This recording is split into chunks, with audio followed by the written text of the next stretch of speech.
pamamagitan ko po ay akin pong itulod iti panagbati ko sa inyong lahat. Lalo na dito sa Tagalog. Sakti Alpacan Tumiga. Ang pasasalamat ko mga kapatid, una sa Panginoon Diyos na siyang nagbigay sa atin ng ating katiwasan mula sa puso at kaisipan upang ang magandang balitang ihayag ng Panginoon Diyos sa pamamagitan ng Espiritu Santo ay ating matunghayan kung ano nga ba mga kapatid ko ang nauukol sa atin at yun ang ating isagawa. Ang unang sulat na binigay sa atin mga kapatid ko ng mahal na Espiritu Santo na ating pinaniniwalaan. Sapagkat mga kapatid ko, kung hindi tayo naniniwala sa mahal na Espiritu, wala tayo ngayon at wala tayo. Kung kaya't ang katatagan, katiisan, at lalong-lalo na makapit ang karangalan sa napangalan ng Diyos na ating sana'y makibuhay sa katuparan ang kanyang kagusto. Ang sabi niya dito mga kapatid, kung dadako ako sa patotoo. Patotoo ba yun? Sa 1:1:3, ang sabi niya dito mga kapatid, sa 3 na versikulo, sabi niya, ipinahayag na namin sa inyo ang aming nakita at narinig upang makasama kayo sa aming pagkikisa sa Ama at sa Kanyang Anak na Jesucristo. Mga kapatid ko, nung unang panahon ng ating mga apostoles, mga kapatid ko, ano nga ba ang kanilang ipinahayag? Na yun ang pinagkiisahan o nakikiisa tayo ngayon. Hindi nga ba mga kapatid ko, yung salitang nagbibigay buhay. Yun mga kapatid ko, ang isinabuhay ng mga apostoles nung unang panahon. Ngayon naman mga kapatid ko, saan ba napupunta yung mga salita ng mahal na Espiritu Santo? Hindi ba tayo na ngayon mga kapatid? Kung kaya tayo naman ngayon ang maghahatid na magandang balita o ang salitang ikakabuhay ng bawat isa sa atin sa pamamagitan ng pananampalataya.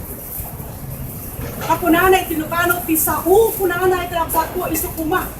Kiilarawan, kitubunggalmay sa kada tayo sa pamamagitan ng ating sarili. Kung minsan sinasabi natin tayo mga nakakinig, sinasabi natin kung ano ang nilalabas ng mga yung aming gawa.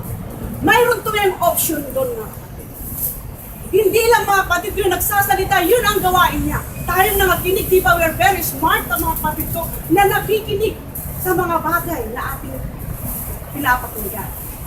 We are the receiver. Kaya tayo ang gagawa. Hindi natin huhusgahan yung isang tao. Kasi doon tayo nasisira mga kapatid ko. Kung ano ang sinasalita ng bawat tao, tayo ay maging smart na mag-pinpoint kung ano talaga yung nasa atin. Yun ang sikreto mga kapatid ko. Kung alam natin nagsasalita, paano natin nalaman? Ganun. Kung kaya't mga kapatid ko, ang sabi niya dito, yung mga salitang buhay mga kapatid na nakapagdudulot ng bunga na ikagaganda ng ating pagkakaisa sa pangalan ng Panginoong Diyos. Sa tinapay na buhay mga kapatid, binigyan na tayo. Sa San Juan 14 Evangelista mga kapatid ko, ang paghayag ng tinapay na buhay na binigay sa atin mula sa San Juan 14 mga kapatid, verse 27 to 28. Ang sabi niya dito mga kapatid, dito na sinabi na sa atin na ang pangako patungkol sa Espiritu Santo mga kapatid ko. Ang sabi niya sa verse 18 ay ganito, hindi ko kayo iiwang mangungulila, babalik ako sa inyo. Kung kaya't mga kapatid ko, kung nakagawa tayo ng hindi kaaya-aya sa kapwa natin, babalik natin yung ating pananampalataya na ang Panginoong Diyos mula sa Espiritu Santo, siya ngayon mga kapatid ang magdidikta sa atin upang malaman natin na tayo pala ay nakagawa ng hindi kaaya-aya sa ating kapwa.